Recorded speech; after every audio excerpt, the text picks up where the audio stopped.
ከእግዚአብሔር ጋር እነሳለሁ አዶዬ ይሄንን ደግሞ ቆሜ ነው ማወራው ግዴታ ነው እኔ በጣም አዶዬ ይሄን 2 3 4 ቀን ከዚህ ሳምንታትን በፊት ዘፈኖች ወጥተዋል። አንድ ፔንቴ ኮምፕሌንት ሲያደርግ አላየኸው? አንድ ፔንቴ ወጥቶ እንደዚህ ሲል አላየኸው? ኦኬ ቴዲ አፍሮ ሲዘፍን ምን ተፈጠረ? ያልገባኝ ነገር ይሄ ነው። ቴዲ አፍሮን የሚመለከት መረጃዎች ይልኩልኛል። እኔ የመንግስት አካላት ናቸው የሚልኩልኝ። እኛ የመንግስት አካላት ነን ባይሉኝም የኢንተለጀንስ የደህንነት ሰዎች ምናምን ሰዎች እንደሆኑ ለመረዳት ችያለሁ። ስለዚህ ሊበሏት የፈለጓትን አሞራ ጅግራ ናት ይሏታል እንደሚሉት ይህን በአብዛኛው ሰው ተወዳጅ የሆነ ሙዚቀኛን ወይ ለማሰር ወይ ነገር ስሙን ለማጥፋት ከባድ ዘመቻ እየተቀነባበረ እንደሆነ ነው እያየሁ ያለሁት። ቴዲ አፍሮ እንደዚህ አድርገዋል፣ ቴዲ አፍሮ እንደዚህ ነው ከትዳሩ ጋር በተያያዘ ከኑሮ ጋር በተያያዘ ከግል ህይወቱ ጋር በተያያዘ በአጠቃላይ በተለያየ ነገር እሱን ለማጥቃት የዘመቻ ማቀነባበር ስራዎች እየተሰሩ ነው። ሰላም ጤና ይስጥልን። የተከበራችሁ የኢትዮ ኢንፎ ሚዲያ ተከታታዮች እንደምናላችሁ፣ እስክንድር ነኝ። ተመልሼ በሌላ ቪዲዮ መጥቻለሁ። ቴዲ አልበሙን ከለቀቀ እንግዲህ ወደ ሳምንት ሊሞላው ነው ማለት ዛሬ ማክሰኞ ነው። ከነገ ወዲያ ሳምንት ይሆነዋል። የዛሬ ሳምንት የነበረበት ሁኔታ ትዝ ይላችኋል። የዛሬ ሳምንት ነበረ መግለጫ ይሰጣል ማለት ስለ አልበሙ ሪሊዝ መግለጫ ይሰጣል ተብሎ ጋዜጣዊ መግለጫ የዛኔ የተከለከለበት ቀን ነበረ። ከዛሬ ጀምሮ ነበር፣ የዛሬ ሳምንት ጀምሮ ነበር እንግዲህ በተለያየ መንገድ ስለ ቴዲ ስለ አልበሙ ከምን ጊዜውም በተለየ ሲወራ የነበረው። ኦብቪየስሊ ስለ አልበሙ ብዙ ጊዜ ሲወራ ነበር። ነገር ግን የሆነ የተደራጀ የሚመስል ቴዲ ላይ ስሙን፣ ሃይማኖቱን፣ ቤተሰቡን እንደዚሁም እሱ የሚደግፉትን ሰዎች ለማጥቃት እየተካሄደ ያለ በጣም በተለያየ አቅጣጫ አሉ። እንግዲህ ያያችኋቸው ናቸው። ዘፈን ተዘፍኖበታል። ከዛ ውጭ የተለያዩ አካላት ደግሞ ያልሆነ አይነት ሐሰት ዜናዎች እንደዚሁም እንደዚህ ያደረገኝ እያሉ የወጡ ሰዎች ሁሉ አሉና ከነዛ መካከል ኃይሉ ቢረካ የሚባል ሰው ነው። ቲክቶክ ላይም ፌስቡክ ላይም ይታወቃል። እሱ ለሱ ቀርቦለት የነበረው ይሄ በስም ማጥልሸት ጉዳይ የቴዲን ስም ማጥፋት ጉዳይ ላይ የነበረው መረጃ የሚያጋርበትን ቪዲዮ እናይና ሌሎችንም ደግሞ አድሬስ ማድረጋቸው ጉዳዮች አሉ። ስለ ወቸው ጉድ አወራለሁ። ወቸው ጉድ ያለውን ተጽዕኖና እንደዚሁም ሰዎች ያላስተዋሉትን ነገር አንዳንድ ነገሮች ነግራቸዋለሁ። እንደዚሁም ስለ ፍልፍሉ እናወራለን። ፍልፍሉ አሁን ያለበት ሁኔታ እጅግ በጣም የሚያሳዝን ነው እና የሆነ አንዳንዴ ይሄንን ተቀብሎ ትክክለኛ መደረግ ያለበት ማለት ይሄንን ሁኔታ መተግበር ያለበት አካል ኖሮ መተግበር የሌለበት አካል ነው የፍልፍሉን የማሳከም ሁኔታ እንዲወጡ እየተደረገ ያለውና ስለሱም አንዳንድ ነገሮች እናወራለንና እስቲ በዚህ ቪዲዮ እንጀምር። ሰላም እንዴት ናችሁ? ታዋቂ ሰዎቻችንን የማጠልሸት ዘመቻ በሚል ሰሞኑ የሚደረግባቸውን ጥቃትና ለስጋት የሚዳርጉ ነገሮችን አንስቼ እያወራሁ ነበረ። ዛሬ ማነሳላችሁ ታዋቂው ዝነኛው አርቲስት ቴዎድሮስ ካሳሁን ቴዲ አፍሮ ነው። ቴዲ አፍሮን የሚመለከት መረጃዎች ይልኩልኛል። እኔ የመንግስት አካላት ናቸው የሚልኩልኝ። እኛ የመንግስት አካላት ነን ባይሉኝም የኢንተለጀንስ የደህንነት ሰዎች ምናምን ሰዎች እንደሆኑ ለመረዳት ችያለሁ። ስለዚህ ሊበሏት የፈለጓትን አሞራ ጅግራ ናት ይሏታል እንደሚሉት ይህን በአብዛኛው ሰው ተወዳጅ የሆነ ሙዚቀኛን ወይ ለማሰር ወይ ነገር ስሙን ለማጥፋት ከባድ ዘመቻ እየተቀነባበረ እንደሆነ ነው እያየሁ ያለሁት። እነሱ ያሉኝን ነገር ብናገር የማላምንበትን ነገር መናገር ስለሚሆን ለአርቲስቱና ለአድናቂዎቹ ሌላውም ለኢትዮጵያ ሕዝብ ቅድመ ጥንቃቄ ማስረዳት የምፈልገው በአሁኑ ሰዓት እየሆነ ያለው በፖለቲካ ስርዓቱ የሚመራ ታዋቂና ዝና ያላቸው ሰዎች፣ ባለሀብቶች፣ አርቲስቶች ወይም ደግሞ በሀገሪቱ አንቱታን ያተረፉ ሰዎች ተለይተው የማጥቃት እርምጃ የሚያካሂዱ ቡድኖች ተደራጅተዋል። እነዚህ በቲክቶክ በዩቱብ በተለያየ ሶሻል ሚዲያ እየተገነባ በአንድ ማዕከል የሚመራ አደገኛ እንቅስቃሴ እየተካሄደ ነው። እናም ቴዲ አፍሮ እንደዚህ አድርገዋል፣ ቴዲ አፍሮ እንደዚህ ነው ከትዳሩ ጋር በተያያዘ ከኑሮ ጋር በተያያዘ ከግል ህይወቱ ጋር በተያያዘ በአጠቃላይ በተለያየ ነገር እሱን ለማጥቃት የዘመቻ ማቀነባበር ስራዎች እየተሰሩ ነው። እነዚህ የሚሰሩ ስራዎች ግለሰቡን እንደ ግለሰብ ከመጉዳቱ ባሻገር እኛን በሞራል የሚጎዱ ናቸው። በአገራችን ውስጥ ብዙ ጥሩ ነገር አድርገው ስማቸውን የገነቡ ብዙ ለብተው ሀብት ያፈሩ ሰዎች፣ የሚታይ ነገር ያደረጉ ሰዎች የማጥፋት ዘመቻ ማካሄድ አገሪቱ ሰው አልባ እንድትሆን የሚያደርግ ቴዲ አፍሮ በሙዚቃዎቹ የብዙዎችን ስሜት ነክቷል። የብዙዎችን ውስጣዊ እንጉርጉሮ ውስጣዊ የታመቀ ፍላጎት አንጸባርቋል። ፍቅርን፣ የሀገር ፍቅርን፣ የጾታዊ ፍቅርን እንዲሁም እውቀትን፣ ያለፈ ነገርን፣ ትምህርትን፣ ኑሮን የሚያጠቃልሉ ነገሮችን በሚታይ መንገድ ሰርቷል። በዘመኑ ብዙ ስኬታማ የሆኑ ሙዚቃዎችን ተጫውቷል። ሰው በተመደበበት ሙያ ዘርፍ ነው የሚለቀው። ሙዚቀኛ ከሆነ በሙዚቃው ለማህበረሰቡ ምን የሚጠቅም ነገር አድርጓል? የማህበረሰቡን ቀልብ የሚገዛ ወጣቱን የሚያስተሳስር የሀገር አንድነትን የሚያጠናክር እርስ በርስ እኩልነትን የሌሎች ችግሮችን ሊቀርፉ የሚችሉ አይዲያዎችን ዘፍነዋል ወይ ተጫውተዋል ወይ ብለን ነው ሰው የምንገመግመው። ስለዚህ በዚህ ምክንያት በወጣቱም በጎልማሳውም ተወዳጅ የሆነው ቴዲ አፍሮ ለሀገሩ በሙያው ማድረግ ያለበትን አድርጓል ብዬ ነው ማምነው። ስለዚህ ይሄ ሰው ማጥፋትና ማጥቃት መሞከር በሀገሪቱ ውስጥ መልካም ሐሳብ ያላቸው ለሀገር የሚቆረቆሩ በሌላው ሰው ተወዳጅ የሆኑ ሰዎችን የማጥፋት ዘመቻ ነው ማለት ቢፈልግ በማንኛውም ሀገር ውስጥ መኖር ይችላል አርቲስት ነው ሌሎች እንዳደረጉት ወይ ገንዘብ ከሌለው እንደ ሌሎቹ እየዘፈነ ካልሆነም እስካሁን በሰራው በሚያገኘው ገንዘብ ከሀገሩ ውጪ መኖር ይችላል አገሩ ስለሚወድ አገሩ ስለሚኖር እሱም ቤተሰቡም ልጆቹም ሀገራቸው ስለሚኖሩ ከሀገሩ እንዲሸሽ ወይም ደግሞ በሀገር ውስጥ በሰላም እንዳይኖር በተለያየ ስርዓት በተለያየ የመንግስት ፖለቲካ በመጣ ቁጥር ይሄን ሰው ያንጎል ማሳ ነው ይሄ ሰው ማሳደድ ተገቢ አይመስለኝም እኔ ቴዲ አፍሮን በአካል አይቼ አላውቅም ምንም አይነት ኮንሰርት ተገኝቼ አላውቅም ሙዚቃውን እንኳን የሰማሁት እኔ በፊት የዛን ጊዜ ሙዚቃ አልሰማም ነበር በመንፈሳዊ ህይወቴ ጠንካራ ነበርኩኝ ስለዚህ ሙዚቃውን እንኳን የሰማሁት አንድ የሌላ ሀገር ዜጋ ተርጉምልኝ ብሎ ሰጥቶኝ ነው ከዛ በኋላ ነው መስማት የጀመርኩት ከዚህ በፊት ፌስቡክ ላይ ጽፌዋለሁኝ ታስታውሱ እንደሆነ ከአመታት በፊት እነዚህ ሙዚቃዎች ተርጉምልኝ ብሎ ለሱ ሲተረጉም በሰማኋቸውና የግጥሙ ጥልቀት የዜማው ብስለት ያነሳቸው ነገሮችን ሳይ እንዴ ብዬ ከዛ በኋላ ነው መስማት የጀመርኩት እኔ ስናገር ከሰዎቹ ጋር ትውውቅ ኖሮኝ አይደለም አንዳቸው የምናገርላቸው ሰዎች ጋር ትውውቅ የለኝም አይቶኛ ያውቁም እኔ ነኝ ማውቃቸው እንጂ እነሱ አያውቁኝም በርቀት ማውቅም ቢሆን ዳስ በሚዲያ ማውቅም ቢሆን ግን እንደ ሀገር ይሄድንበት ያለው መንገድ ትውልድን የሚያጠፋ ነው የወጡ ሰዎችን መዘርጠጥና መጣል ለሀገር ጥቅም የለውም ሀገርን ያጠፋል ሌላ ቦታ ያለው ሰው አገሩ ሄዶ የሆነ ነገር መስራት የሚፈልገው ሰው ያሽሻል ሀብት ያለው ሰው ሀብቱን ሌላ ሀገር እንዲያፈስ ያደርገዋል እባካችሁ ይሄን የምትመሩ ሰዎች አስተውሉ እና ኃይሉ እንግዲህ እንዳልኳችሁ ቲክቶክም ፌስቡክም ላይ እጅግ በጣም ብዙ መረጃዎችን ያቀብላል ሀሳቦችን ያቀብላል ጎበዝ ተናጋሪ ነውና እንደውም እኔ ያደነኩት ነበር አሁን እንደዚህ የሚያወራበት ቦታ ላይ ብዙ ዲስትራክሽኖች አሉ የሚያያቸው አይኑን ሐሳቡን የሚሰልቡ እሱ ግን ሐሳቡ ላይ ፎከስ አድርጎ በደንብ ነበር መልእክቱን ያስተላልፈውና የሆነ ዘመቻ አለ ነው አሁን ይሄን ያለው እሱ በነገራችን ላይ የዛሬ ሳምንት አካባቢ ነበር ኢቭን አልበሙ ከመውጣቱ አካባቢ በፊት ማለት ከዛ በኋላ የሆነ ያለውን የምታዩት ነው ዘፈን ተዘፍኗል ብዙ አይነት ኢቭን በእንትን ደረጃ እኔ አንዳንዶቹ ግራ የገቡኝ ነገር ምንድነው አሁን አንድ ያየው ቪዲዮ ነበር ይሄ ልጅ እስከማቀው ድረስ ጋዜጠኛ ነኝ ነው የሚለው መረጃዎችን ነው አይደለ የሚያቀብለው ይሄ ልጅ እና እንግዲህ ጋዜጠኛ ሲኮን ደግሞ እንትን መኮን አለበት አይደለ ምንድነው ገለልተኛ መኮን አለበትና የግመል ሽንት ብሎ ራሱ በኤአይ ነው ወይ ምናምን አቀነባብሮ የረቀቀው ነገር ነበርና በጣም የተቀነባበረ አይነት ነገር ነው ያለው እና በእርግጠኝነት ቴዲ ጋም ሳያውቀው ቀርቶ አይደለም ሜቢ የዛሬ 20 ዓመት የነበረው አይነት ሁኔታ አይደለም ሜቢ እሱን ድምጹን ማፈን ሙዚቃዎቹ እንዳይተላለፉ እንደተደረገው ያው ተሰምቷል ነገር ግን አካሄዳቸው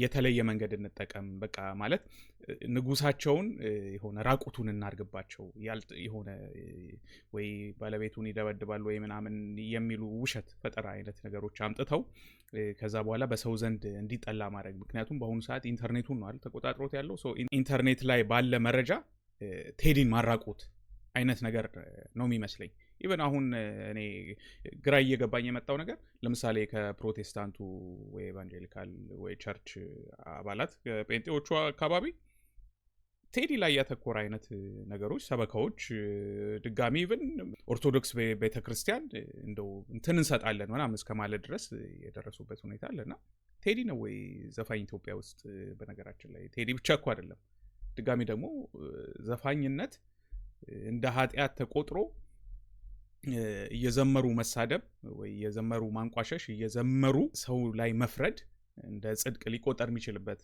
አይነት ሁኔታ አይደለም ድጋሚ ደግሞ የምታቀርቡትም ኮንቴንት ይወስነዋል ግደና አብረን ተያይዘን አንድ ንግባ የሚል ሜሴጅ መዝሙር እኮ ያው ሙዚቃ ነው at the end of the day መዝሙር ጌታን ማመስገን ሆኖ ድጋሚ ቤተሰብንም ማመስገን ይቻልበታል የምትወዷትን ፍቅረኛችሁን ባለቤታችሁን ብታመሰግኑ ልጆቻችሁን ለልጆቻችሁ ፍቅር ብትገልጹ በእንትን እኔ እውነቴን ነው እኔ እዛ ላይ ልዩነት አለኝ ኃጢአት ነው ብዬ አላስብም ድጋሚ እሱ ላይም ብዙ ክርክሮች አሉ በነገራችን ላይ አሁን ይሄ እኛ ሀገር ያለው ማለት ኢትዮጵያ ውስጥ ያለው አሁን ኦርቶዶክስ ዘፋኝነትን ትቀበላለች እንደሚባለው ሁሉ አሁን ውጭ ሀገር ብንሄድ አሁን አሜሪካን ሀገር ብንሄድ ኤቫንጀሊካል ቸርች ውስጥ ያን ያህል ዘፋኞች ራሳቸውን ኤቫንጀሊካል ነን ብለው ነው የሚያውጁት ወይ ጴንጤ ወይ ፕሮቴስታንት ነን ነው ብለው የሚያውጁት። በተረፈ ደግሞ በዘፈን ዓለም ውስጥም ይንቀሳቀሳሉ ተከብረው ለቤተክርስቲያንም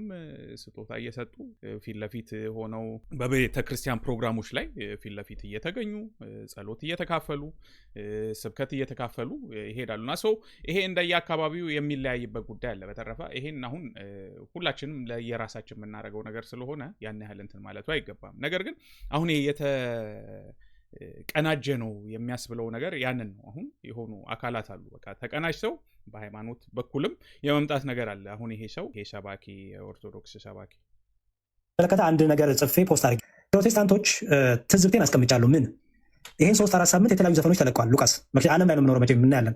ዘፈን ኃጢአት ነው። ዘፈን አልሰማም። ቤተክርስቲያኔ ከልጅነቴ ጀምሮ ዘፈን እንዳልሰማ አድርገን ያሳደገችኝ። የዘፈን ማድናቂ አይደለም፣ ዘፈኛም አይደለም። ዘፈንም አልሰማም፣ ዘፈንንም አላበረታታም። ግን ደግሞ ታዘባለሁ። ምድር ላይ ነው የምኖረው። መነኩሴ አይደለሁም። ገዳም ውስጥ ወይ ዋሻ ውስጥ አይደለም ያለሁት። ይሄን 2-3-4 ቀን ከዚህ ሳምንታትን በፊት ዘፈኖች ወጥተዋል። አንድ ጴንጤ ኮምፕሌን ሲያደርግ አላየኸው? አንድ ጴንጤ ወጥቶ እንደዚህ ሲል አላየኸው? ኦኬ ቴዲ አፍሮ ሲዘፍን ምን ተፈጠረ? ያልገባኝ ነገር ይሄ ነው። ቴዲ አፍሮ ሲዘፍን ምን ተፈጠረ? ምን ሆናችሁ? ምን ቢነካችሁ ነው? ምን የሆነ ነገር ቢነካችሁ ነው እንደዚህ የምትንጫጩት ብያለሁ። ምን ይዟችሁ? ምን ነካችሁ? አንደኛ ራሳችሁን አስፎገራችሁ። ኦኬ የሆነ ችግር አለ ማለት ነው እንዴ? ልክ ጭራሽ እንዲሁም የኦርቶዶክስ ቤተክርስቲያን ዘፋኝ ዘፋኞች ልካ ዘፋኝ ግጥም ዜማ ሰታ የምታዘፍን አስመስላችሁ አንዱ ፓስተር ይወጣና ለኦርቶዶክስ ቤተክርስቲያን መልእክት አለኝ እንዴ ነኑኒና ናናና ያለ ያንተ ዘማሪ ሲዘፍን መቼም ዝማሬ አትለኝም። ነኑኒና የሚባል ዘፈን የለም። እኛ ወጥተን ለመካነ ኢየሱስ መግለጫ አለን፣ ለሙሉ ወንጌል መግለጫ ነን አላልንም አንልም። ምክንያቱም እኛ ጨዋዎች ነን አንልም እኛ። እናንተ ግን ቴዎድሮስ ካሳ ዘፈነ ብላችሁ ምንድን ያስጨነቃችሁ ነገር? ምንድን የረበሻችሁ ነገር? ትልቅ ጥያቄ። የረበሻችሁ ነገር ቀስ እያለ ግን መጣ፣ ተገለጠልኝ፣ ገባኝ። ምክንያቱም አንዳንዶች ፕሮቴስታንቶች እየወጡ በደንብ በግልጽ መናገር ጀመሩ። ግልጽ መናገር ጀመሩ። አይተው ከሆነ አንዱን ቪዲዮ አንተ በዘፈን መንግስትን የምትቃወሙ ምን ስለሆንክ ነው የሚል አንድ ጴንጤ ቪዲዮ ሰርቷል። ስለዚህ ያስጨነቃችሁ መንግስትን መቃወሙ ነው ማለት ነው ይመስለኛል። ሜይ ቢ ፕሮቴስታንት እምነት ተከታይ ስለሆኑ ቀዳማዊት እመቤትም ክብር ይግባቸውና ባላቸውም እንደዛ ስለሆነ ይሆናል እሱን ያስጨነቃችሁ። ኃጢአት አስጨንቋችሁ ከሆነማ ኖሮ ከዚህ በፊት ይሄ ሰውዬ 8 ዓመት ሙሉ አልዘፈንም። 8 ዓመት ሙሉ ዘፈን አልለቀቀም። ከሱ በኋላ በጣም ብዙ ዘፈን ተለቋል። ለምንድን ነው ወጣችሁ ቪዲዮ አልሰራችሁት? ለምንድን ነው ወጣችሁ ልክ አሁን የነበረውን አይነት ነገር የማትናገሩት? ራሳችሁን አታዘውም እንዴ? እውነት ወንጌል ጨንቋችሁ ነው? እውነት ኃጢአት ስለሆነ ነው ልትሉ ነው? ይሄማ ራሳችሁ ነው የምታጣሉት። አሁን እንኳን እዚህ ቲክታክ ላይ ሉቃስ የተዚህ እንደሆነ አንድ በጣም ቫይራል የወጣ እንትን ነበር አይደል? ብዙ ሰው የሚሰራበት ዲዩቲ እያደረገ ኦኬ፣ እሱ ላይ አንድ ፕሮቴስታንት አላየሁም ሲቃወም። እንግዲህ በጣም ቫይራል ወጣል፣ ሚሊየንስ ነው የታየው። በጣም ብዙ ሰዎች በዛ ዘፈን ሰርተዋል፣ ዲዩቲ እያደረጉ እስከ ስታርገዋል፣ አብደዋል። አንድ ፕሮቴስታንት አላየሁም። አንድ ፓስተር፣ አንድ ነብይ አላየሁም። ምን ዝማሬ ነው የዘመረው ሰውየው? ዘፈን እኮ ነው። ለዚያውም ሁሉም ሰው እዚህ ያነቃነቀ ዘፈን ማለት ያ በጣም ትልቅ እውነት አለው ማለት ስለ እውነት ስለ ዘፋኝነትና ኃጢአትነት ሳይሆን መንግስታችን ተነካ የሚል አይነት ስሜት ነው ያየሁበት። አሁን እኔ እኮ ታሪክን ይደግማል። አሁን ባለፈውን ቪዲዮ ላይ ተናግሬ ነበር፣ ታሪክ ራሱን መድገም ማለት ነው። የዛኔ እኔ በደንብ የማስታውሰው ጊዜ ስለነበር ማለት ነው 97 ላይ እኔ በ20ዎቹ ዕድሜ ውስጥ የነበርኩ በደንብ ራሴን የማቅሰውና ከዩኒቨርሲቲ ወጥቼ ጨርሼ የተመረኩበት ጊዜ ነበርና በደንብ ነው ጊዜውን ማስታውሰው። እና የዛኔም በደንብ አሁን የዛኔ የነበረው መንግስት እንግዲህ አንድ ብሔር ተወካይ ተደርጎ ሲታይ ስለነበረ እዛ ብሔር ውስጥ ያሉ ደግሞ አካላት ቴዲን አይወዱትም ነበር። ይሄ ግልጽ ነገር ነው አይደል? አሁን ተለውጦ ሌላ ብሔር ነው ደግሞ ቴዲን እየጠላ ያለው። እሱ ግን ሁለቱም ላይ ተመሳሳይ ነገር ነው ያደረገው። ቴዲ ማለት መንግስትን ነው የተናገረው። መንግስት ሃይማኖት የለውም አይደለ? እንግዲህ በትክክለኛው ካልን መንግስት ሴኩላር ነው፣ ሃይማኖት የለውም፣ ብሔር የለውም መንግስት። ስለዚህ መንግስትን የመናገር መብት አለ። ሰውም ሆነ በጥበብ ልንናገር እንችላለን ማለት መብታችንን ተጠቅመን። ይሄ መብት ደግሞ የተሰጠን ከየት ነው? ከእግዚአብሔር ነው። ከሰው ወይ ደግሞ ከመንግስት ሁሉ የሰጠን መንግስት በኋላ ከእግዚአብሔር ከሰጠን በኋላ መንግስት ህገ መንግስት ውስጥ ያካተተው የመናገር መብት ብሎ ያስቀመጠው ነገር ሊኖር ይችላል። ከዛ በፊት ግን ፈጣሪ ነው ያንን መብት የሰጠን። ሰው ያንን መብቱን ተጠቅሞ ተናግሯል። ድጋሜ ቴዲ 18 ዘፈን ሰርቶ በአንድም ይሁን በተለየ መንገድ 18 ዘፈን ውስጥ ያካተታቸው ብዙ ገና መፈታት ያለባቸው ስንኞች አሉ። እነዛ ስንኞች ግዴታ ማለት ዳስጣል ወይ ደግሞ አንሳው ባንዲራውን አንሳው የሚለው ላይ ብቻ አተኩሮ ሌሎቹን ዘንግቶ ለምሳሌ ያዞምባ ያ ሁሉ ሚሊዮን ሰው ሞቶ ወይ ደግሞ ችግርህ ያዞምባ ነው የተባለው ስለሱ አንድም ሲያወሩ አላየንም። ማለት ሶሊዳሪቲ ያሳየ ከተጎዱ ሰዎች ጎን ሆነ እናመሰግናለን ያለው አካል አላየሁም እስካሁን በዛ ይዘፈን ማለት ነው። ግን በዚህኛው ነው እና ስለ ባንዲራውም ብዙ ቁንጽል ሀሳብ ነው ያየሁት። አይ ቲንክ ቴዲ ረቂቅ አድርጎ ነው የጻፈው። ከዳስጣል ጀምሮ አልበሙ እስከ መጨረሻዋ ዘፈን ጀንበር ስንሄድ እንግዲህ ባንዲራን አንሳ ወይ ደግሞ ዳስጣል ሀዘን ውስጥ ነን ሀገር ሞቶብናል ብሎ አልጨረሰው። ቴዲ የጨረሰው ጀንበርን ተስፋ አድርጎ ጀንበር ትወጣለች ጀንበርን እንጠብቃታለን ብሎ ነውና እንደገና ውስጡ ደግሞ ኢትዮጵያን ድሯል ጽዮን ሙሽራዬ ላይ እንደዚሁም ደግሞ አንድ ነን ብሏል አይደለ ስምምና የሚለው ዘፈኑ ላይ ብዙ መልእክቶች አስተላልፈዋል። እና እንደዚህ የሆነ በፍጥነት ተረድተው አይነት ሳይሆን ይሄ በቃ በአንድ ጊዜ ትንሽ ስለተነኩ እንደ እባብ የመወራጨት አይነት ነገር ነው ያስተዋልኩትና እነዛን ነገሮች አይቻለሁ። የሆነ የተቀናጀ ነው ምላችሁ ያ ነው። ከፖለቲካውም ወገን ከሃይማኖቱም ወገን ምናምን የሆኑ የተቀናጁ የሚመስሉ እንትኖችን ነው ያየሁት።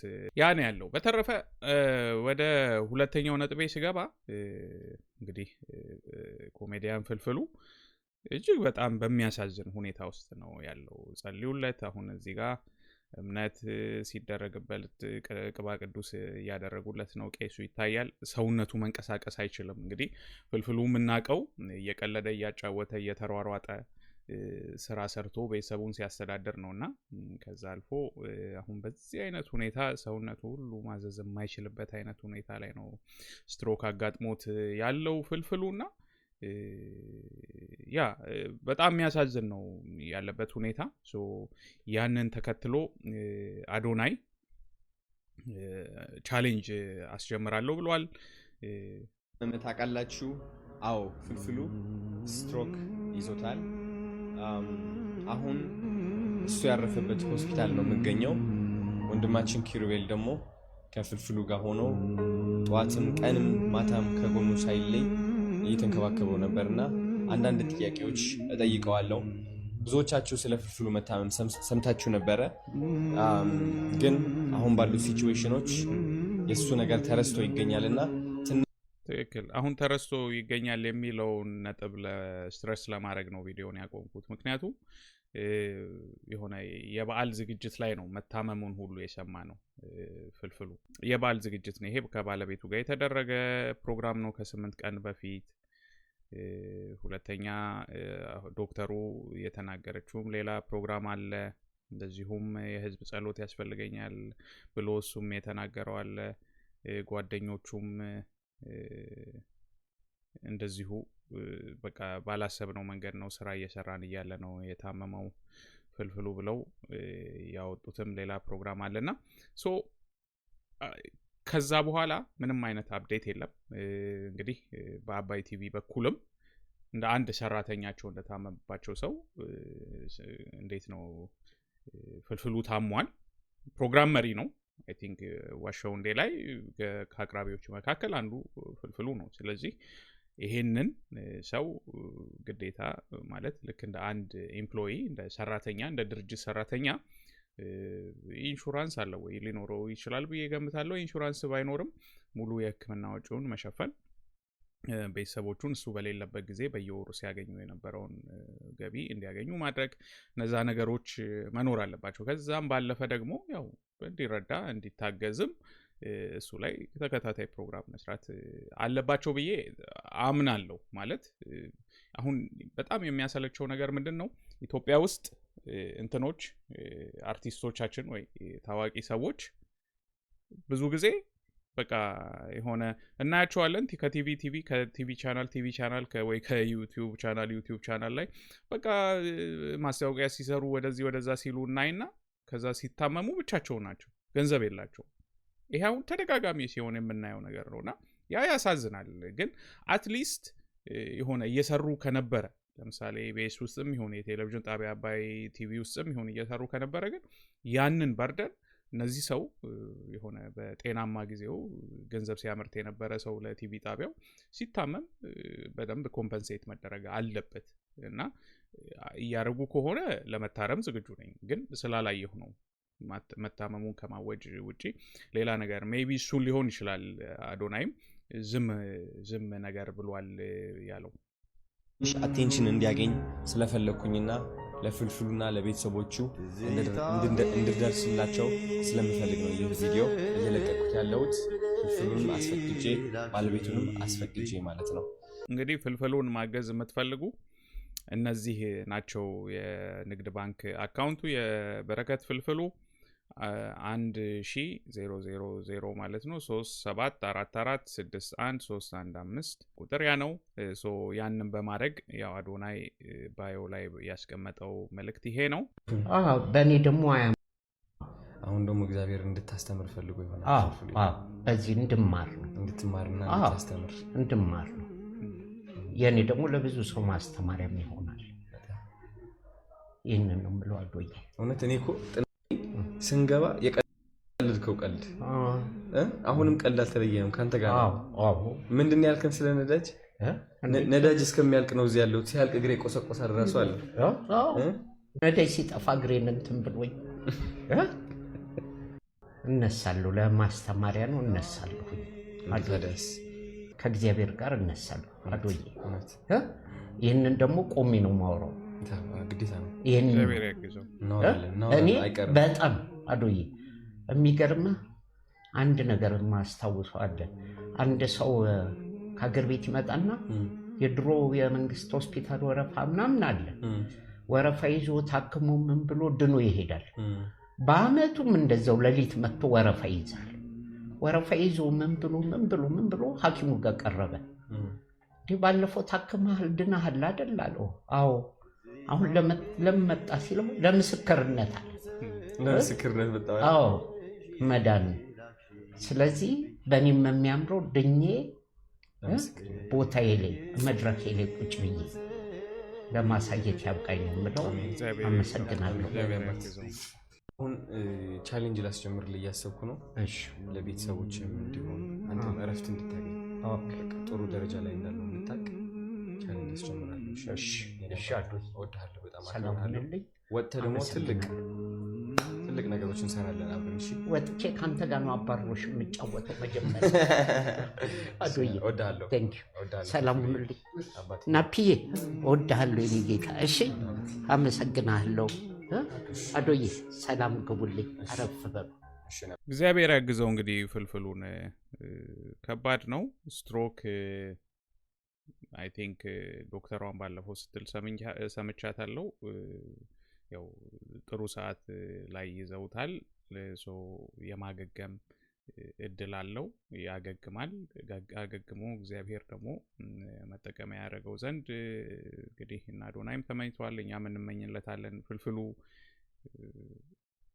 አይ ቲንክ በአንድ ላይ ብዙዎችን አንድ ላይ ተስማምተው በጣም አስቂ ነው ከምንለው ኮሜዲያን መካከል ኢትዮጵያ ውስጥ ካሉ ኮሜዲያን መካከል አንደኛው ፍልፍሉ ነው በቃ ፍልፍሉ የማያስቀው ሰው የለምና ሰሞኑ እንደውም በቃ ብዙ ቦታ ያየው ነበርና የሆነ የጥርስ ህክምና ማሳወቂያ ላይም እንደዚሁ ጥርሱን ትልሉለት ብለው በቃ እንደው አላሰራ ብሏት ያሳቃት እነሱን ቪዲዮዎች በተደጋጋሚ ሳያቸው ነበርና ከአዶናይ ጋርም የሆነ ጊዜ እንደዚሁ አንድ ቪዲዮ ሰርተዋል አንድ የዕለት ውሏቸውን ነገርና እንግዲህ ቻሌንጁን አሳውቃለሁ ብሏል አዶናይ ቻሌንጁን ሁላችንም እንቀላቀላለን በጸሎት በገንዘብ በማንኛውም ነገር ፍልፍሉ መርዳት የሚቻል ሁሉ ይርዳ ማለት በህይወት አለ በህይወት ኖሮ ህይወቱን ማትረፍ ትልቅ ነገር ስለሆነ እና እንግዲህ አባይ ቲቪም የሆነ ያረጉ ያሉት ነገር ካለ ያንን ያጠንክሩ እንደዚሁም በአጋጣሚም ተረስተውም ከሆነ ደግሞ ያስታውሱ ሰራተኛቸውን በደንብ መንከባከብ አለባቸው የሚል መልእክት ማስተላለፍ ወዳለውና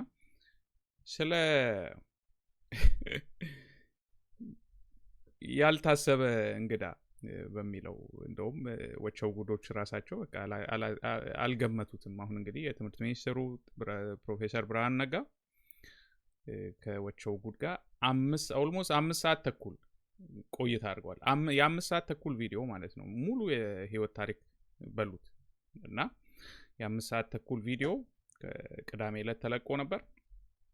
ከዛ እንግዲህ እንደምታዩት አሁን ስክሪኑ ላይ አሁን እየቀረስኩ ባለውበት ሰዓት 727,000 ሰው አይቶታል። ያው ሚሊየን ያልፋል። ይሄ የታወቀ ነው። የ5 ሰዓት ተኩል ቪዲዮ ማለት ነው። ላይቭ ሲያዩት የነበሩት ወደ 11,000 ሰው ላይቭ ሲያዩ ነበር። ምንድነው ፕሪሚየር ሲደረግ ማለት ነው። እና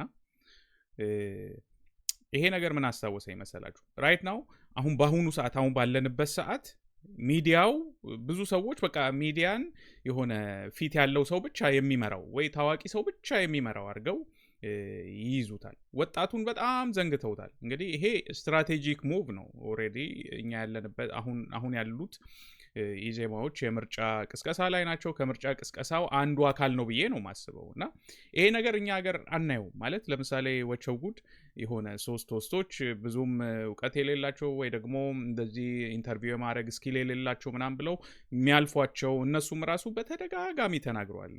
እየቀጠሩ የሚቀሩባቸው እንትኖች አሉ እና እነሱን ሲሪየስሊ የማይወስዷቸው አሉ። እነሱ ራሱ ለመጠየቅ የሆነ ዳርዳር ሁሉ አይሉም። እና ግን እኔ የተለየ ሀሳብ ነው ያለኝ። ያንን ሀሳቤን በአንድ ወቅት የአይስቶር ባይ ሶፊ ተናግሮላቸው ነበረ። ማለት ይሄ እሱ እንግዳ ባረጉበት ፕሮግራም ላይ ይህንን ብሎ ነበረ። ባይደቦ የወቸው ጉድን እናንተ እንትን አላወቃችሁትም? ምን ተደራሽነት እሱንማ ቁጥሩን እናየዋለን። የኮርፖሬት ቋንቋዎችን ላውራ ብዬ ነው። ተደራሽነት የባንኩ ተደራሽነት መጥቶብኝ ነው። አይ ቅድም ከቅድም ከትላንትናም ከትላንት ወዲያ ምናምን ስናወራ እናንተ የምታስቡት ገስት ፒች እንደምታደርጉ ነው እና ኦነር እዚህ መምጣት እና የምር ደራስ የምር እና ሰው ገስት ፒች አድርጌ አምጥቼ አሳምኜ ምን አያስፈልግም። ከመጣት መጣለ ካልመጣ የራስ ጉዳይ ለማለት ይከብዳል። እና ኢሳን ኦነር ሲል ምንድን ነው አሁን እነሱ እንግዲህ የዛኔ 240,000 ነው ያሉት። አሁን ኦልሞስት 400,000 ሊገቡ ነው። ያ ምንድን ነው ወጣቶችን ድምጽ ይወክላሉ። 400,000 ከዛም በላይ ማለት ነው። ቢካዝ እይታው ደግሞ ሚሊየን ምናምን ይሆናል። ስለዚህ አሁን በእርግጠኝነት የምነግራችሁ ፕሮፌሰር ብርሃኑ በሱ ፖለቲካ ህይወቱ ኢትዮጵያ ታሪክ ላይ የኢትዮጵያ ፖለቲካ ታሪክ ላይ ብዙ ተጽዕኖ ያለው ስሙ የገነነ ሰውዬ የትኛውም አይነት ፕላትፎርም ላይ ቀርቦ በዚህ እይታ መጠን ታይቶ አያውቅም። 5 ሰዓት ተኩልም አውርቶም አያውቅም ሚዲያ ላይ። 727,000 ሰው አይቶት አያውቅም ሚዲያ ላይ በአንድ ቪዲዮ ማለት ነው። እና ተጽዕኖውን እዩት።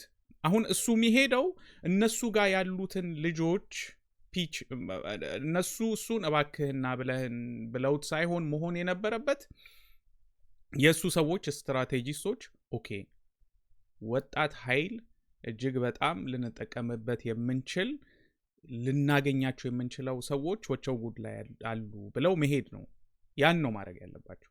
አሁን ልክ ሶፊ እንደተናገረው ማለት ነው ኢሳን ኦነር ማለት የነሱን ፕላትፎርም ተጠቅሞ የነሱን ኦዲየንስ ማግኘት የወቸው ጉድን ኦዲየንስ ማግኘት ኢዛን ኦነር ማለት ስትራቴጂክም ነው መሆን ያለበት። አሁን ይሄ የምርጫ ስትራቴጂ ነው አይደለ? ከዛ ደግሞ የአልበም መሸጫም ስትራቴጂ ማድረግም ይቻላል። ያን ያደርጉ አሉ። ዮሐና እንደዛ አድርገዋል። ሌሎች የረሳዋቸው ካሉ አላቅም። እነ ቬሮኒካም ቀርበዋል እንደዚሁ ማለት ሮፍናን ቀርበዋል። ሶ በቃ ማለት ስማርት የሆነ ስትራቴጂስት ያንን ያደርጋል። እንደነገርኳችሁ ብርሃኑ ነጋ ይሄን ቁጥር የትም ቦታ አያገኘውም። ሶ ይሄ ኢንተርቪው ኢዝ ጎና ሜክ አ ዲፍረንስ የሆነ ልዩነት ያመጣል ምርጫው ላይ። ያንን የሚያየው ይሆናል። ቢካዝ አፒል ያደርጋል። አንዳንድ ጊዜ እኮ ኢቨን እነሱን በቃ ብሬ በለኝ ብለውት ብሬ እያሉ ነበር ሲያናግሩት የነበር እና የሚኒስተሩን ማለት ነው። ሶ ያን ያህል በቃ መቅረብ መቻል ማለት ወጣቱ ጋር መቅረብ መቻል ማለት ስልጣን ኃይል ነው። ኃይል አለው። ከባድ ኃይል ማለት ነው። አሁን ምን አለበሉ መራወጥ ይጀምራሉ ሌሎችም አካላት ሌሎች የምርጫ አካላትም እኔንም አቅርቡኝ የሚል ጥያቄ ይመጣል ብዬ አስባለሁ። እኔ ከዛ ይልቅ ግን ቴዲ አፍሮ የምሬን ነው የምላችሁ ማለት we understand አንዳንድ ጊዜ የሆነ በቃ ትልቅ መሆኑና ወቸውድ ላይ ቀረበም አልቀረበም የምንለው ነገር አለ። ግን በቃ if he wants to appeal እና የሆነ ደግሞ just በቃ ከናንተ ጋር የተቀራረብኩኝ ነኝ የወጣቱም ድምጽ ነኝ የጄኔሬሽን ድምጽ ነኝ የሚለውን ነገር ይታይ ነበር ቢያደርገው ሊያደርገው ይችላል አላቅም። ግን ቢያደርገው ሞር ሌሎችም ትልልቅ አርቲስቶች ትልልቅ ታዋቂ ሰዎች ሰይፉ ፋንታሁን ለምን አይቀርብም እነሱ ላይ? አሁን ታዋቂ ነው ሰይፉን ሰው ሲጠይቅ እንጂ ሲጠየቅ አናየው መቅረብ ይችላል እነሱ ላይና እነሱ ይሄ የመጪው የወጣቱ ድምጽ የያዘ ሚዲያ ነው ወቸውድ። ይሄ አሁን ፓወራቸው ከሚገምቱት በላይ እናንተ እያስተዋላችሁት አይደለም። እነሱ እየለመናችሁ መሆን የለበትም እየተለመናችሁ ነው መቅረብ ያለባቸው ብሏል። እውነቱን ነው በዛ አስማማለሁ። ግን አሁን ተገላቢጦች ነው የሆነው ያው ኢትዮጵያ ውስጥ ያን የሆነ መጠቀሚያ እኔን ኢንተርቪው አድርጋችሁ እናንተ 1 ሚሊዮን ብር ሰራችሁብኝ ምናምን የሚል አስተሳሰብ ስላለ ነው የሚያተርፈውን 1 ሚሊዮን ሰው ፍቅር መከተል እና እነሱ 1 ሚሊዮን ሰው ጋር ሊያመጡ የሚችሉትን ተጽዕኖ አይደለም የሚያስቡት። ሁሉ ጊዜ የሆነ ትራንዛክሽናል አድርገው የሚያዩት ነገር አለና ይሄን ነገር እጅግ በጣም ነው ማደንቀው። የምሬን ነው የምላችሁ ማለት አሁን ለመስራት አሁን አሜሪካን ሀገር ውስጥ እንደዚህ የምርጫ ቅስቀሳ ሲያደርጉ የማይገኙበት ቦታ የለም። ለምሳሌ ብሬክፋስት ክለብ የሚባል የሬዲዮ ጣቢያ አለ። ብሬክፋስት ክለብ አንዳንድ ጊዜ በቃ just vulgar የሆኑ ኢቨን ንግግሮቹ ለሌሎቹ እድሜያቸው ከፍ ላለ ኢቨን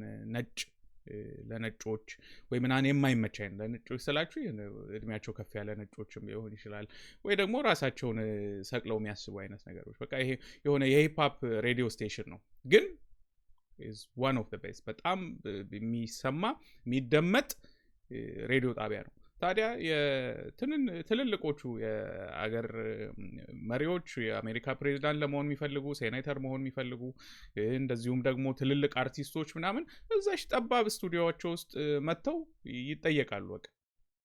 ምክንያቱም እነሱ የሚፈልጉት ብሬክፋስት ክለብን የሚያዳምጡ ሰዎችን ጆሮ ነው። the same thing በሌላም ላቀርብላችሁ ይችላሉ። ለምሳሌ ተርኒንግ ፖይንት ዩኤስ የሚባል አንድ ኦርጋናይዜሽን አለ አሜሪካን ሀገር ውስጥ። አሁን በቅርቡ መሪያቸው ተገሏል ቻርሊ ከርክ የሚባለው እና እሱም አሁን በጣም ወጣት ሆኖ ይሄ ወግ አጥባቂ እና ክርስቲያን ወጣቶችን የሚያሰባስብ ኦርጋናይዜሽን ነበር የፈጠረው።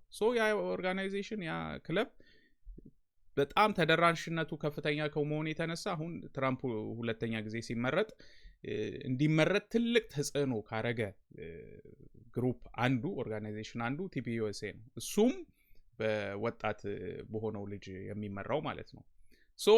ትራምፕ አሁን በዛ ምክንያት በቃ እነሱ ላይ የተገኘ ንግግር ያደርጋል። እሱም ተጋብዞ በፖድካስታቸው ንግግር ያደርጋልና ኢትስ ኦል አባውት የነሱ ድምጽ ማግኘት ሰውን ማግኘት ነው። እና ይሄንን ነገር ተጠቀም ሁሉም ፖለቲከኛ ብቻ አይደለም እያወራው ያለው ታዋቂ ሰዎች ሁሉም ያንን እድል መጠቀም አለባቸው።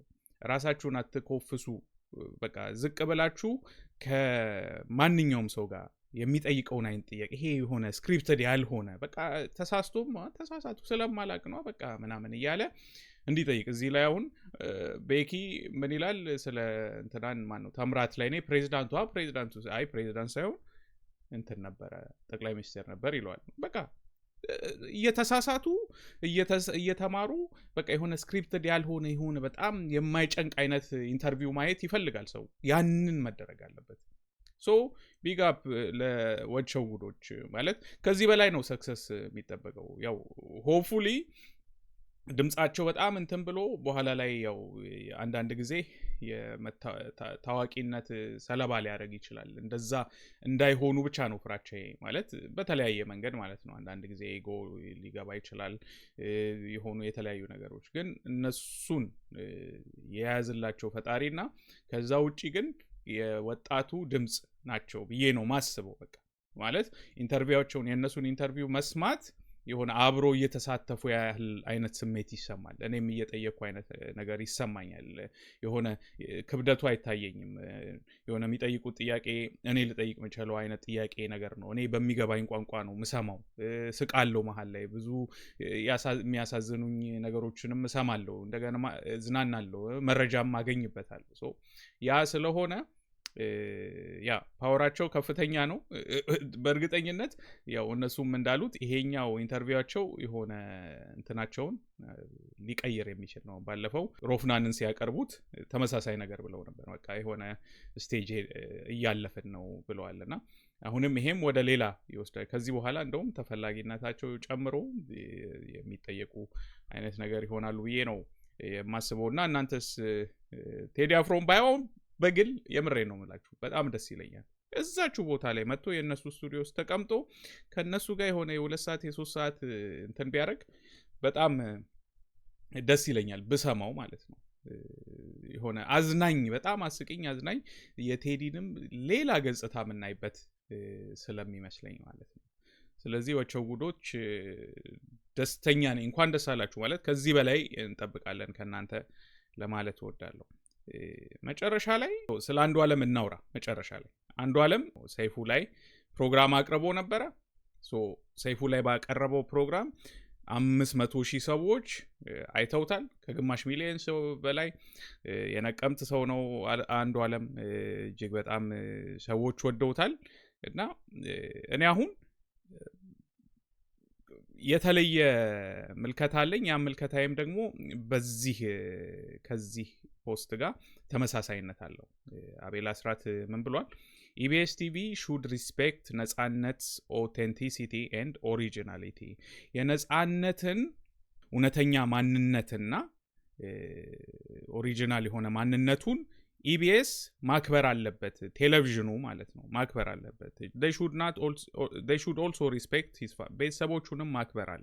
አንድ እሱን የሚመስል ሰው አምጥተው በነጻነት ድምፅና በነጻነት መልክ ራሱን ነጻነት ሳይሆን የውሸት ነጻነት ሆኖ በቃ ቲቪ ላይ ማየት ለቤተሰቦቹ ህመምን ነው የሚቀሰቅሰው። እና እባካችሁ የነጻነትን ሌጋሲ ማንነት አክብሩለት ብሎ ጽፏልና እኔም ተመሳሳይ ነገር ነው ያለኝ። ትላንትናም ቁም ነገር የሰራው ፕሮግራም ላይ አውርተንበት እሱም ያንን ሐሳቡን አቅርበዋልና ይሄ የሆነ ባለፈው በነጻነት ቤተሰብ ጉዳይ የነበረው ክርክር አሁን ዝም ብሏል። ዝም እንዳለ ቢቀር ደስ ይለኛል።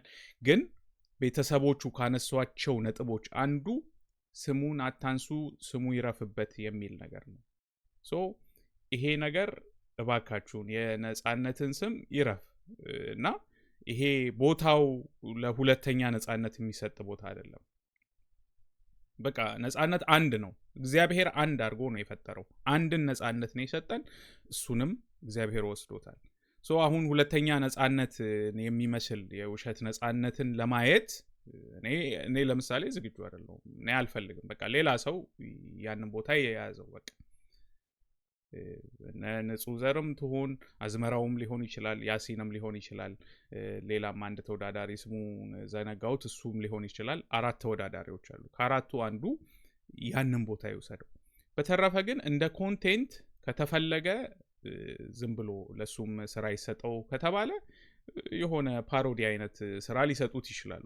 የሆነ ይሄ የቅዳሜ ፕሮግራማቸው ላይ የሆነ ቦታ ላይ ሊያደርጉት ይችላሉ። በ2 ሳምንት አንዴ ወይ ምናምን የሚቀርብ ወይ አይነት ነገር ሊያደርጉት ይችላሉ።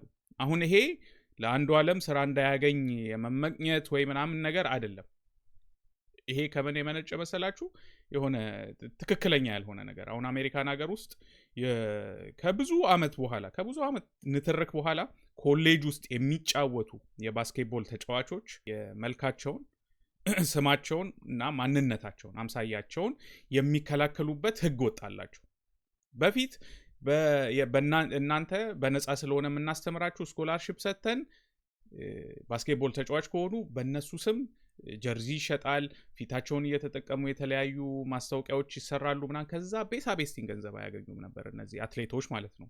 ለእነሱ ክፍያቸው የነፃ የትምህርት እድሉ ነው ተብሎ ስለሚታሰብ፣ በኋላ ላይ ግን በእነሱ ስም የሚገኘው በእነሱ ስም እየተነገደ የሚገኘው ገንዘብ ኢዝ ኢን ቢሊየንስ በቢሊየን ዶላር ነው የሚቆጠረው። ስለዚህ ከዛ ኔም ኢሜጅ ኤንድ ላይክነስ ስማቸው፣ መልካቸው፣ ምስላቸውና ደግሞ ማንነታቸው ከዛ ጋር እነሱን ከመመሳሰል ጋር የተገናኘ ማለት መመሳሰላቸው ጋር በተገናኘ ሊሰራ ከሚችለው ገንዘብ እነሱም የሚገባቸው ክፍያ አለ ተብሎ መጨረሻ ላይ ተወሰነላቸው። ተመሳሳይ ነገር ነው። አሁን ይሄ ሰው በነፃነት ስም መልክና መመሳሰል ወይ ማንነት ጋር የሆነ ገንዘብ ይሰራል፣ እንዲሰራ ነው እየተመቻቸ ያለው ማለት ነው። ስለዚህ ይሄ አሁን ተከፋይ ተጠቃሚ ይሆናል አይደል? ቤተሰቦቹስ እንግዲህ ቤተሰቦቹን አስቧቸው። ቤተሰቦቹን ስል እህቶቹም፣ ወንድሞቹም፣ ባለቤቱም፣ ልጆቹም እያልኩ ሁሉንም አንድ ላይ ማለት ነው።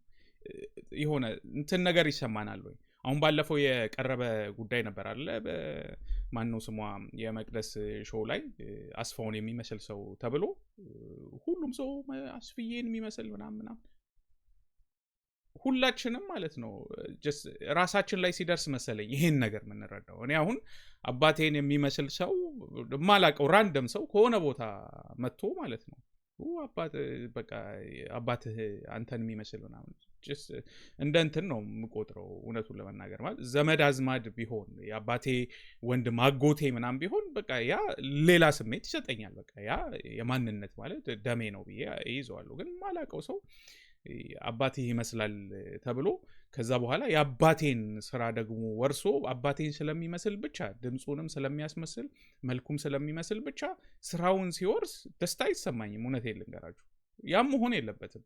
ይሄው እንደነገርኳችሁ ለሱ የሆነ ስራ እንዳያገኝ ማለግ ወይ መመቅኘት ምናምን አይደለም። በቃ ትክክለኛ ነገር አይደለም። ቤተሰቦቹ ይባስ የሚያስቆጭ ነገር ነው እና ያ መሆን የለበትም። በሌላ መልክ ሊጠቀሙበት ይችላሉ። ይሄን ሰው መጠቀም ካለባቸው ይጠቀሙበት በሌላ መልክ ማለት ነው።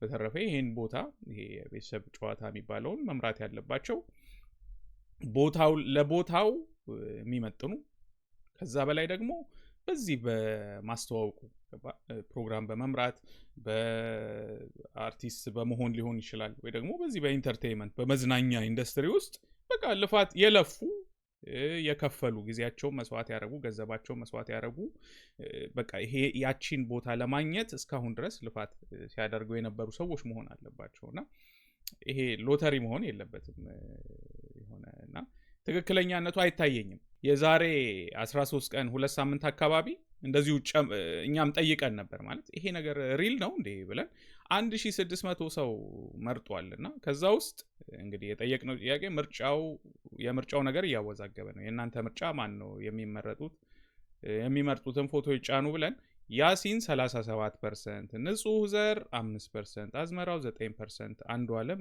49% አግኝቷልና ይሄም ግራ ጋብቶኝ ነበር። ሌላም ቦታ ፌስቡክ ላይ ያሉ ምርጫዎች ላይም እንደዚሁ አንዱ ዓለም ያንን ቁጥር አግኝቷልና በዚህ መንገድ ማየት አለብን ብዬ አስባለሁ። እኔ አንዱ ዓለም ብዙ አሁን ይሄ የሚከፍትለት ብዙ እድሎች አሉ እና እነዛን በዛ መንገድ ይጠቀም። ኢቢኤስም ለዚህ ልጅ በተለየ መንገድ እናግዘው ብለው ካሰቡ በተለየ መንገድ ሊያዙ። በተረፈ ግን በነፃነት ስም በነፃነት መልክ እና በነፃነት ድምፅ መመሳሰል ንግድ ይቁም ባይ ነኝ። ይሄ ይባስ ሌላ እንደውም እህትና ወንድሞቹ ይባስ ደግሞ ሌላ ነገር እንዲሉ መገፋፋት እንደዚሁም ጉዳዩን አነታራኪ ነገር ውስጥ ይከታል ብዬ ስለማስብ ማለት ነው። እና የኔ ያለኝ ምልከታያ ነው። ሜቢ ተመሳሳይ ነገር ከባልደረባይም ሰምታችሁ ይሆናል። እናንተም ሀሳባችሁን አቅርቡ። እስካሁን ባልኳቸው ጉዳይ ላይ ማለት ነው ከቴዲ አፍሮ ጀምሮ ስለ ፍልፍሉም እንደዚሁም ወቸው ጉድ ከዛ መጨረሻ ላይ ይሄን ተናግሬያለሁ። ዛሬ ይዤላችሁ የቀረብኩት እነዚህን ነበረ። ሌላ ፕሮግራም ደግሞ ተመልሼ እስክመጣ ሰላም ሁኑ ብዬ ሰናበታለሁ። እስክንድር ነኝ። ቻው።